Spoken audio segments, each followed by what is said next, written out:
हरे कृष्णा। तो हम पढ़ने वाले हैं भगवत गीता का चैप्टर 2 श्लोक 8। आप इसका श्लोक और वो पढ़ लेना जो मीनिंग होती है। मैं आपको डायरेक्ट समझाता हूँ ना।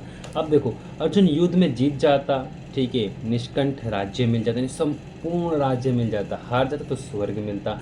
अब अर्जुन ना फिर भी शोक कर रहा था कि मैं जीतूँ तब भी मुझे शोक कमाना है, हारूँ तब भी शोक। जीतेंगे तो स्वर्ग में जाएगा, स्वर्ग से फिर नीचे आएंगे, और जीत जाए तो अपने सारे भाई संबंधी को उनको मानना पड़ेगा, फिर सेलिब्रेट किसके साथ करूँ मैं।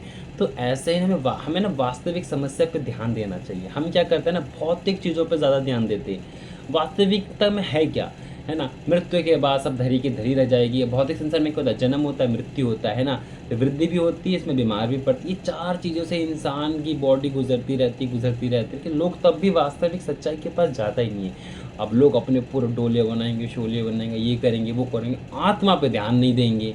अब देखो, जैसे एक बच्चा होता है ना, छोटा बच्चा होता है, स्कूल में मार्क्स लाओ, इतने मार्क्स लाओ, अच्छा 80, अगले साल 90, 100, फिर कहते हैं कॉलेज में ये, फिर शादी हो गई, सॉरी फिर काम पे गए, पैसा कमाए, पैसे का बच्चे हुए, फिर शादी हुई, फिर शादी में मौज की, फिर पैसे कमाए, फिर बूढ़े हुए, फिर मृत्यु हो गई, फिर अगला जन्म हुआ, फिर यही कर रहे, फिर अगला जन्म फिर यही, फिर अगला जन्म फिर यही कर रहे।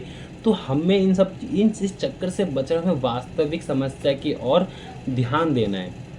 अब देखो, अर्जुन, है ना, अब अर्जुन किसके पास गए। अर्जुन ये थोड़ी द्रोणाचार्य, नहीं, दुर्योधन जी बताओ ना। अगर दुर्योधन से वो पूछता, दुर्योधन क्या जवाब देता, वो भी वही जवाब देता जो वो जानता है। इसलिए वो भगवान के पास गए, है ना। अब अर्जुन अर्जुन की जो थिंकिंग है ना, वो सीमित थी, एक एक जगह पे जाके रुक गई। लेकिन भगवान को आसीम कृष्ण भी कहा जाता है। यानी उनकी जो क्षमता है सोचने की, कोई अंदाज़ा नहीं लगा सकता, इतनी सोचने की क्षमता, कोई उनका मुकाबला नहीं कर सकता। इसलिए भगवान के पास गए, है ना, साक्षात भगवान के पास गए। अब आप कहोगे प्रभु जी हमारे पास तो भगवान साक्षात है ही नहीं, सामने भगवान है ही नहीं। किसने बोला भगवान आपके पास नहीं है? किसने बोला भगवान आपके पास नहीं है?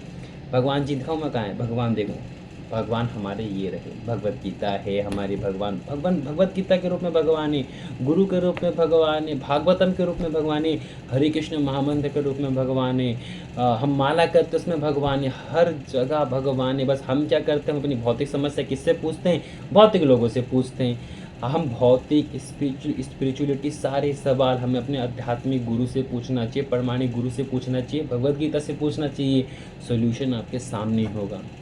तभी अर्जुन जाके वहाँ पे संभलता है। अगर अर्जुन दुर्योधन के पास जाता तो डगमगा जाता ना। इसलिए अर्जुन ने क्या किया, जिसके पास संपूर्ण शक्ति, संपूर्ण सोचने की क्षमता है, उनसे पूछता। हमें भी किनसे पूछना चाहिए? उनसे जो दारू में तो कैफे में बैठे रहते हैं, या फिर जो हमारे आध्यात्मिक गुरु हैं उनसे। आप बताएं कमेंट में। हरे कृष्णा, राधे श्याम।